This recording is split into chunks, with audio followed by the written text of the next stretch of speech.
सोनिया गांधी के खिलाफ चुनाव लड़ने को तैयार उमा भारती। उमा ने किया 2024 में चुनाव लड़ने का ऐलान।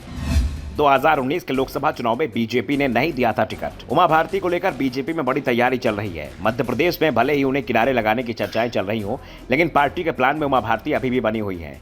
2019 के लोकसभा चुनाव में तो उमा भारती ने खुद ही टिकट नहीं मांगा था, साफ इंकार कर दिया था कि वो चुनाव नहीं लड़ेंगी, इसलिए पार्टी ने उनके नाम पर विचार नहीं किया था। लेकिन अब उमा भारती लोकसभा चुनाव लड़ने की तैयारी कर रही हैं।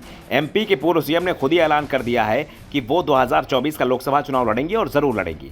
उमा भारती की नजर भोपाल सीट पर है, क्योंकि इस सीट पर बीजेपी का लंबे समय से कब्जा बना हुआ है। 2019 में तो कांग्रेस ने यहां से अपने सबसे बड़े दिग्गज दिग्विजय सिंह को ही उतार दिया था, लेकिन बीजेपी ने उनके सामने साध्वी प्रज्ञा ठाकुर को उतार कर चौंका दिया। पहली बार चुनाव लड़ रही प्रज्ञा ठाकुर ने दिग्विजय सिंह को 4 लाख से भी ज्यादा वोटों के अंतर से हरा दिया। लेकिन इस बार ये तो साफ है कि बीजेपी प्रज्ञा ठाकुर को टिकट नहीं दे रही है। बता दें कि उमा भारती मध्य प्रदेश की भोपाल सीट से एक बार सांसद रह चुकी हैं। 1999 के लोकसभा चुनाव में उमा भारती ने भोपाल से कांग्रेस के दिग्गज नेता सुरेश पचौरी को बड़े अंतर से हराया था। इसके अलावा वो 4 बार खजुराहो लोकसभा सीट से और आखिरी बार 2014 में झांसी से सांसद चुनी गई। यहां तक कि वो उत्तर प्रदेश से विधायक भी बनी है और एक बार फिर उमा भोपाल से टिकट मांग रही हैं।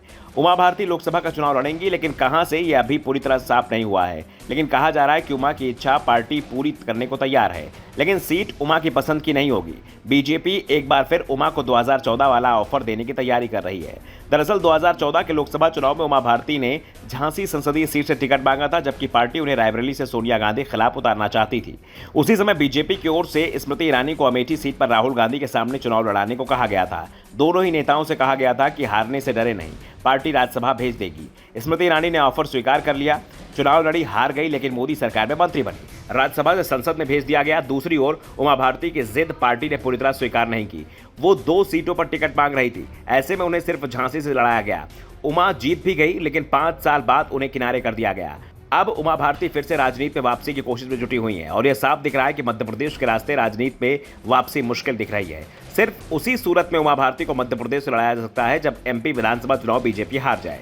अगर जीत मिली तो उमा की जरूरत मध्य प्रदेश में नहीं रहेगी, उन्हें यूपी से ही चुनाव लड़ना होगा। और संकेत इसी बात के हैं कि इस बार उमा को सिर्फ एक सीट ऑफर की जाएगी, दूसरी सीट का विकल्प भी नहीं होगा। उमा को रायबरेली सीट से सोनिया गांधी अगर चुनाव लड़ती हैं तो उनके खिलाफ चुनाव मैदान में उतारा जाएगा।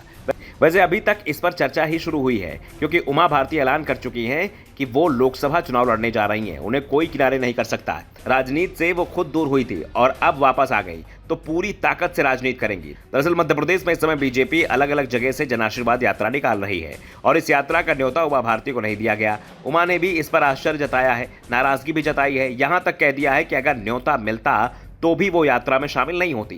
25 सितंबर को यात्रा के समापन अवसर पर भोपाल में बड़ा आयोजन होगा। पीएम मोदी आएंगे। अगर पार्टी की ओर से न्योता आएगा भी तो मैं नहीं जाऊंगी।